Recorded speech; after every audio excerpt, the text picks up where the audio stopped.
యేసు రక్తమే జయం పరిచర్య. Praise the Lord. మార్చ్ 18వ తేదీ 2025. ఈరోజు దేవుని వాక్యము. ప్రియులారా, మన హృదయము మన యందు దోషారోపణ చెయ్యని ఎడల దేవుని ఎదుట ధైర్యము గల వారమగుదుము. 1 యోహాను 3వ అధ్యాయం 21వ వాక్యము. దేవుడు మన హృదయము కంటే అధికుడై సమస్తమును ఎరిగి ఉన్నాడు గనుక మన హృదయము ఏ ఏ విషయములలో మన యందు దోషారోపణ చేయునో ఆయా విషయములలో ఆయన ఎదుట మన హృదయములను సమ్మతిపరచుకుందుము. క్రీస్తును విశ్వసించి ఆయన మార్గములలో నడిచేటటువంటి వారికి దేవునికి విరోధమైన కార్యములు చేసేటప్పుడు తమ హృదయమందు దోషారోపణ కలుగును.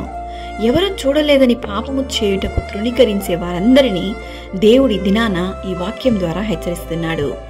దేవునికి నీవు లెక్క చెప్పవలసిన రోజు వచ్చును. జాగ్రత్త నా ప్రియ సహోదరి సహోదరులారా. మనుషులు పైరూపాన్ని చూస్తారు, కానీ దేవుడు హృదయ అంతరంగాన్ని ఎరిగి ఉన్నాడు. దేవుడు నిన్ను చూస్తున్నాడని మరువకు. విరిగి నలిగిన హృదయమే యెహోవాకు ఇష్టమైన బలులు. నీలో ఉన్న పాపం మనస్సాక్షిని బట్టి కన్నీటితో దేవుని సన్నిధిలో మొరపెట్టుము.